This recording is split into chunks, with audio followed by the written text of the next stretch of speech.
out only one factor.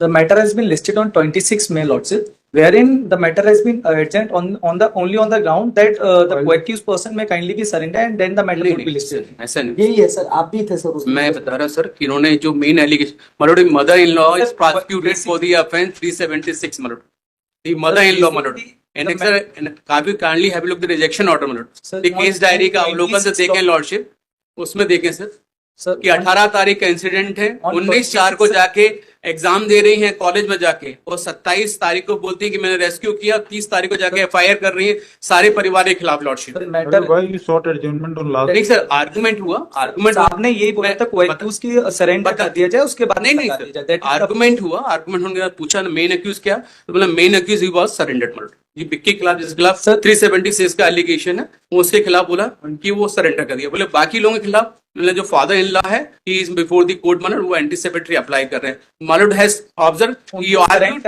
कराने का नहीं argued next week, argued next week, मतलब ठीक है लॉर्डशिप।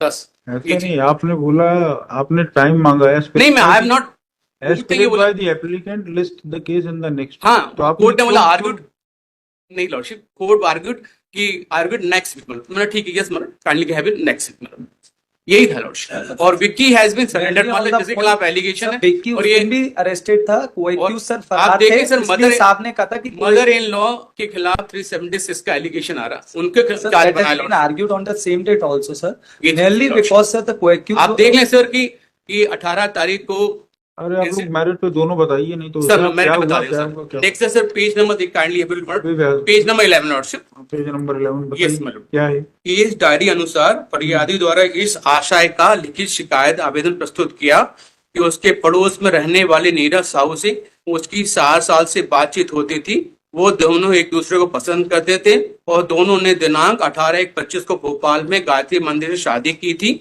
शादी के बाद नीरज साहू शराब पीकर आता, उसके साथ मारपीट करता था। इस तरह नीरज उसे रोज परेशान करने लगा था, वो डर के कारण किसी कुछ नहीं बोल पाती थी। दिनांक 8/4/25 को दिन में करीब 1 बजे उसके जेठ विक्की दुकान से घर पे आए। उस दिन घर में कोई नहीं था, वो अकेली थी। उसके जेठ अचानक उसी कमरे में शराब पी कर आए, बोले सब कहाँ हैं? उसने कहा सब बाहर गए। फिर उसे जेठ ने उसे धक्का देकर बेड पर सो। शाम को जब उसके पति घर पे आए, उसने उन्हें ये बात बताई, तो उसके पति ने उससे कहा ये बात किसी को बताई तो उसे उसके परिवार के जान से मार देगा। उसके बाद पति, सास प्रेजेंट मारो जानकी भाई प्रेजेंट एप्लीकेंट, ससुर प्रेम नारायण उसे शारीरिक मानसिक रूप से प्रताड़ित करने लगे। उसे कमरे बंद करके रखते थे। 304 भी तो नहीं है ना? नहीं सर, वो आप देखें 18 तारीख को सर एलिगेशन, 19 तारीख को पेपर देने देखें लॉर्डशिप, ये 19 तारीख को उनको लगा। पेज नंबर बताइए क्या एलिगेशन इनके खिलाफ? ये सास है ना? ये सास है लॉर्डशिप सर। ये सास इनकी जेठ है, सारी बातें अपने घर के लोगों को बताती हैं। कुछ दिन के बाद ये इनका फोन भी छीन लेते हैं, कहीं जाने भी नहीं देते। इनके खिलाफ, एप्लीकेंट के खिलाफ क्या स्पेसिफिक एलिगेशन है? ये दैट वो पेज नंबर 17 देख लें लॉर्डशिप, 19/4 को पेपर दे रही हैं कॉलेज में जाके, इनफैक्ट और 30 तारीख को एफआईआर कर रही है सर। पेज नंबर 17 देखें लॉर्डशिप, ये 19/4 का ये इनकी फोटो है सर। 19/4 में ये एनवायरमेंटल इकोनॉमिक्स का पेपर है, ये उनके signature lordship.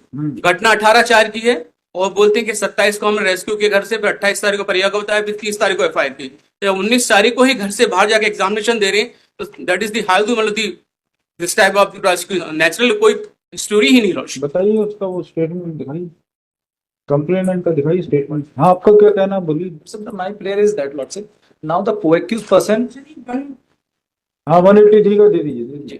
co-accused person, both the co-accused person who is the husband and the father-in-law, they